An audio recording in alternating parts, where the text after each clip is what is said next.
I see your dark black boxes with your names on them. So, oh, Eva's there. Hi, Eva. You're not on mute, so you can say hi. Um, I happy to have you all here today. Thanks for joining us on a Friday afternoon. My name is Angela Seeger, and I do the business outreach for the Chamber. As you can imagine, things are rolling pretty steady here at the Chamber based on Evers News yesterday. So we are working with our local associations, trying to get some momentum happening. So stay tuned for that. More will come. Today, we are excited to have Mike with us. Mike has been with the Parenting Place the last 3 years, and prior to that was a freelance. So we are excited to have him because myself included are home with children, and I'm sure you know that adds to everyone's stress on top of trying to work at home. So help us navigate these kiddos, Michael, and give us some tips to keep our sanity. All right. Well, well, first of all, a good relaxation technique is a good idea. So if you haven't found a good relaxation app or a meditation app or something like that, I would highly recommend seeking one out. I'm a big fan of this one called Insight Timer, and it's free, and there are guided meditations, but I found it very useful.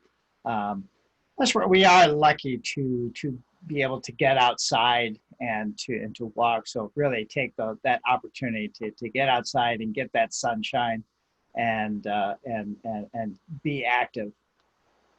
So yeah, so I've been at the Parenting Place for 3 years. I'm a parent educator there. And again, I work freelance as a freelance copywriter. You might recognize my voice from the radio. I am the Rose Jewelers guy. But before that, I was a full-time dad for about 10 years. And I'm also a foster parent, so I've done my duty. I've done my tour of duty. I want to talk about, first I'm going to talk about ages 1 to 10, and then I will talk about ages 10 to 18. So when we're talking about the little kids, 1 to 10, at the Parenting Place, lately we've been talking a lot about the 3 R's. And the 3 R's stand for, the first one is reassure, the second one is routine, and the last R is regulate.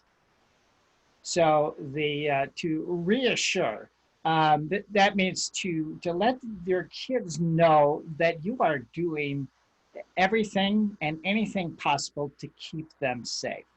And this can be very frightening for little kids and very stressful for them as well. So it's important to just reassure them that you are doing everything you can that they are going to be safe. And then routine. Kids this age really thrive on routine. And so it's important to try and keep those routines that they had before all of this started. I know some of you are doing homeschooling now, and so just kind of keep those routines. And if you can't keep the times exactly right on, don't worry about that, but try and keep the order of things, especially at nighttime, to just keep the order. You have a bath, you get into your pajamas, you brush your teeth, there's a little story time, and then you get into bed and lights out. So the kids love those routines. I'll give you an example. I'll tell you how I learned how kids love routines. So before all this started, I hosted Muscles in Motion. In the winter hours or winter months, we did at the Boys and Girls Club on the north side. And then in the summer, we did it at Powell Park. And we are big proponents of free play at the Parenting Place. So the first 40 minutes or so, that's what we do. I put down the balls and the rainbow parachute and some swim noodles and that sort of thing. And we don't direct them. We just let the kids do whatever they want to do. And at the end, we do a little cleanup. And at the very end, we play red light, green light, or stop and go. Well, I've been doing this for several months, and I thought, boy, I bet these guys are getting sick of stop and go. So I started to introduce a new game, and I'll tell you, I nearly had a toddler riot on my hands. These guys, they were quite upset, and they were like, "Listen, old man, we don't care about your new game. We came for stop and go. We want our stop and go." So that's how I learned about routines. That last R is regulate. And regulate is checking in with your kids and just see how they are feeling, getting them to talk about their feelings. Now, it's difficult with young kids. So a good starting point with young children is to just ask them what they know. What do they know about what's happening? Um, and then and then that can kind of open that discussion and dispel any myths they might have. And again, just reassure them that you are there to keep them safe, and just be real honest with them. And it's okay to say, I don't know, and we don't know at this time, but let's see if we can find out some more information about that. So you have the three R's, and then also a good thing to do is they say you have interesting things to do at the house. So now my mentor at the parenting place is Fran Swift, and she's been around a long time, and some of you may know Fran. And she has a blog that she puts out every week or so. And a recent blog, she recommended taking some toys and just putting them aside. Don't have full access to the toys, but some night when the kids are asleep, just move some things away, and then just periodically pull them out and set it up into a little scene, whether it's cars or just make a small scene with those toys that you have put away, and then don't say anything about it. Just let them discover it. And she said, I guarantee you that they will find it, and they will engage in that free play. I highly recommend that strategy. The other thing at this time is, we as parents, we're sometimes we're so busy correcting behavior that we forget to notice what they are doing right. And so when you see something that you want to continue, say something about it. Say, oh, I love when you do this. This makes me so happy when you do this. And be very specific. I am praising you because of this. And it does seem a little strange, and I'll give you a little story. So my wife and I do foster care, and we had a 5-year-old girl, and she was playing by herself very well at the kitchen table, just off in La La Land, and just doing great. And I thought, well, I should say something, thinking of, I would like this to continue, so I should say something. But then I thought, well, if I say something, she might stop. But I forged ahead, and I went up to her and I said, I think it's great that you're playing so well by yourself. And it makes me so happy to see you use your imagination. She is 5 years old. She looked at me for a few seconds, and then all she said was, weird. So it's like, okay, yeah, I suppose that was a little weird, but she did appreciate it, I'm sure. And when you do talk to your kid, just make sure they're ready to talk and let them know that you are ready to listen. A lot of this time now is putting on your listening cap and listening intently to your kids. And help your kids to tolerate the idea of uncertainty. We don't know what's going to happen. These are things that we cannot control. But just talk about the things that you can control, and how you can be helpful. So that's a big part. And then The other thing that you can do for your kids is to take care of yourself. That is a big thing. And that is not selfish at all. And so when you make your schedule, you make sure that you put some self-care in there. That is a big way to help your children. You cannot pour from an empty cup. So you need to take that time. And, you know, we're not going to and from work anymore. And for a lot of us, that was a little time for us to decompress and get ready for what they call the second shift when you're a parent. So that's gone. So you need to replace that. You need to take those little self-care moments. So that is very important. And then also it's important to connect with loved ones, check in, you know, if you can do a Zoom meeting or a FaceTime with grandma and grandpa and cousins and their friends, to have them, you know, maybe set up a call with their friends so they can see one another. But that's probably like our top 10 things you can do with kids at this time. Now, when from 10 to 18, things are a little bit different. Teenagers they think, well, I'm, you know, nothing can hurt me. I'm not going to, you know, I'm not going to get this thing. So why do I have to stay home? But to just reassure the importance of it, and let them know, you know, if they were walking down the street and they saw an elderly woman who needed help, would they stop and help them? Yeah, they probably would. So in a lot of ways, by staying home and following these directives, you are doing that exact same thing. So now there are a lot of milestones. I have a senior at Central High School, and so she is going to miss out on prom and sports banquets and graduation.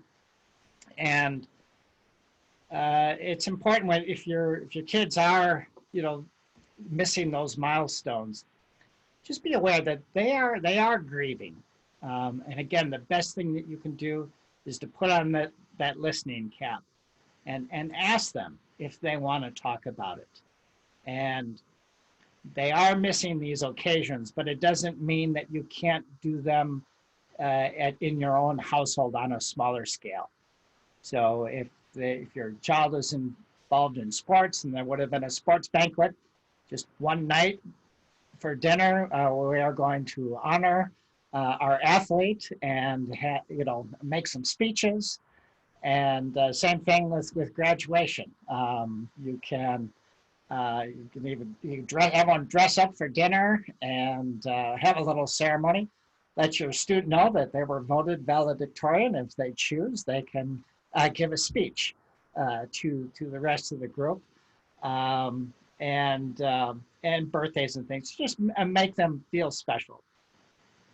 And you know, you've heard of rain checks, and I think it'd be a good idea to give a 2020 check and say, you know what, we can't do a party for you, but you know, maybe print something else or get your crafts out and make a little card that says this is redeemable for a gathering or a party to celebrate all of your achievements when this is all over. We can't do it now, but this is your marker, and they can turn that in.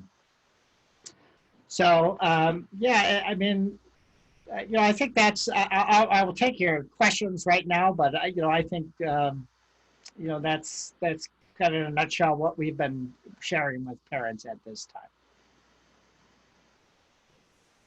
Don't see any, can you speak to what stress looks like in young children versus older children? Yes. Yes.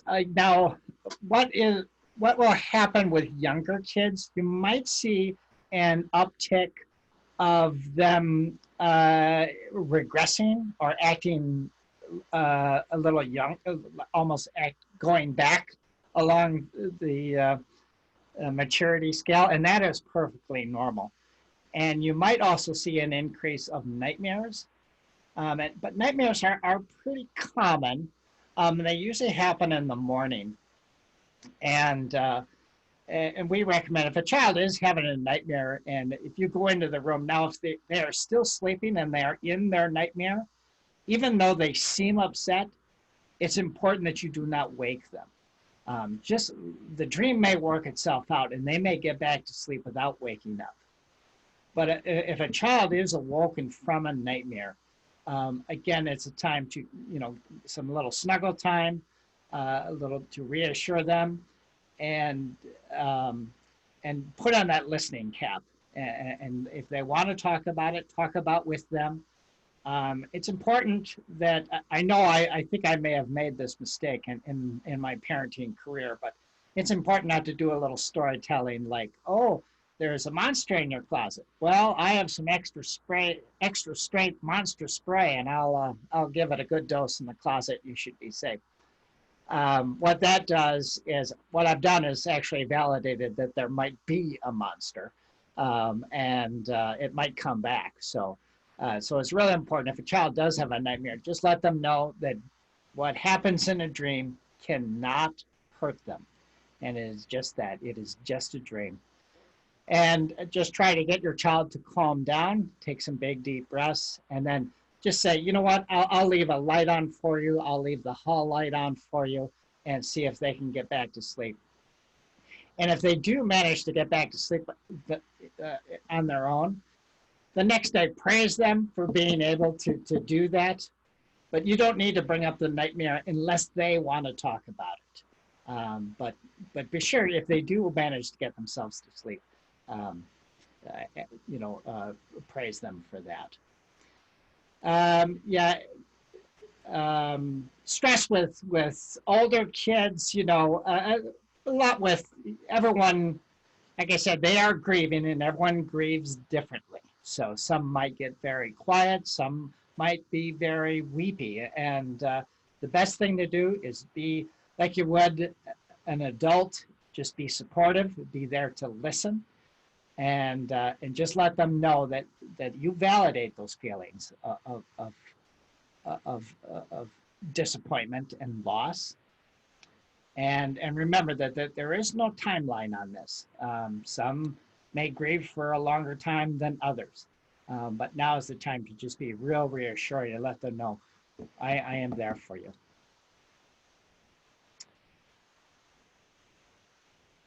Any other questions?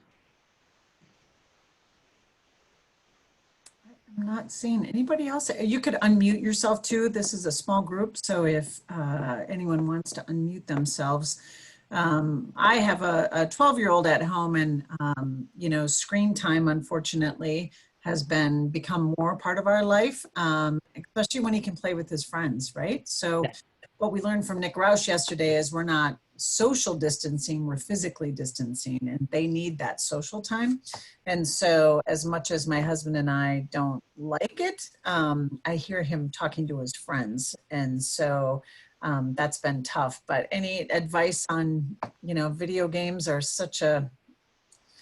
they're there. We can't get rid of them. So no, we can't get rid of them. And yeah, my youngest is a freshman in high school, and you're right. That is his social time with his friends. That is a way that he can communicate with them, and they're working on a shared project and things.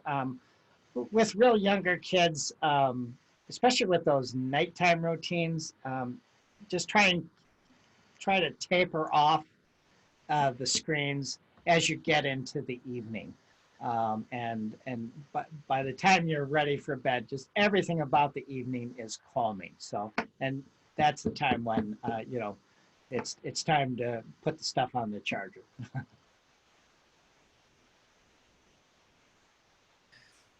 yeah, it's a new norm, right? So Oh, absolutely. Yeah. it's so frustrating. Yeah.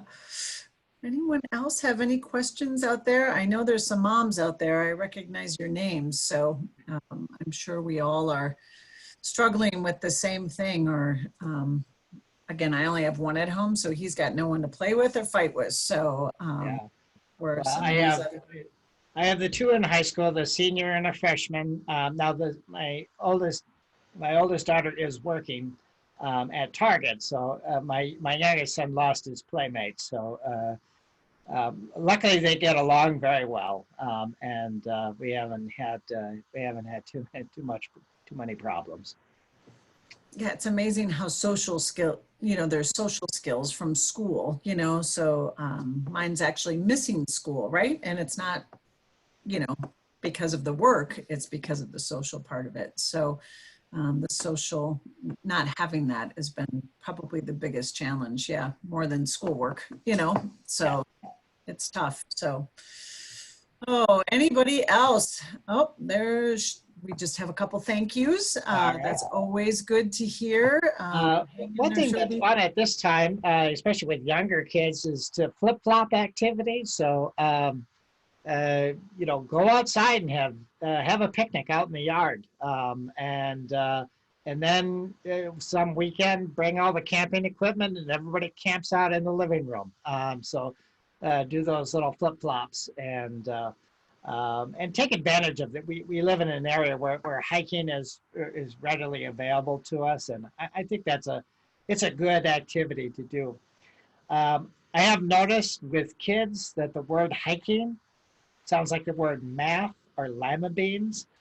So if that's their reaction, just call it something else. Adventure time and adventure expedition or whatever, and bring lots of snacks, take lots of breaks, and get out there and enjoy the outdoors. I saw my neighbor who's got 3 children. She did a scavenger hunt in our neighborhood. So she knew where items were. So she set up a little scavenger hunt for them to find things in our neighborhood. So I've been hearing about is it going on a bear hunt? Yes. Okay, is that a PBR thing or a? That is, I believe that was organized by the La Crosse Public Library. Okay. And there's a little story that goes along with it, going on a bear hunt. And anyway, someone in their wonderful creativity decided that we would do that. So people have been putting bears out in the windows, out on the sidewalk, and kids can go around and pick out all the bears that they found. So I see lots of interesting things parents are doing, making a little obstacle course just with chalk and a few just household items. If you go to the Parenting Place Facebook page, I've been doing a Facebook Live post, but you can see the ones that we've done in the past. And I did one on making Play-Doh with just some things that you would have, or some items you might have in the house. And I'm going to do another one on cooking with kids. So we're trying to. We did another one on easy card games that you can play with little kids that the whole family can play. So go to our Facebook page and check those out. But yeah, there are people doing really creative, interesting things to try and beat that boredom. It's true. It can be a long day and a long months at a time. So yeah, and we're not used to this. We're not used to being home with our kiddos all day. So. Well, I'm going to put a plug in. So if you have toddlers, I told you about that Muscles in Motion that I did. Well, I am doing Stop and Go online now. So I have my little sign, and we play Stop and Go through the Facebook Live, and I felt awfully ridiculous doing it.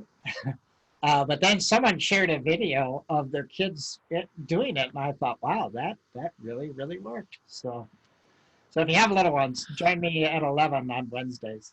11 on Wednesdays, and it's on your Facebook page, the Parenting Place Facebook page. Yes. Awesome. Cool. That will help.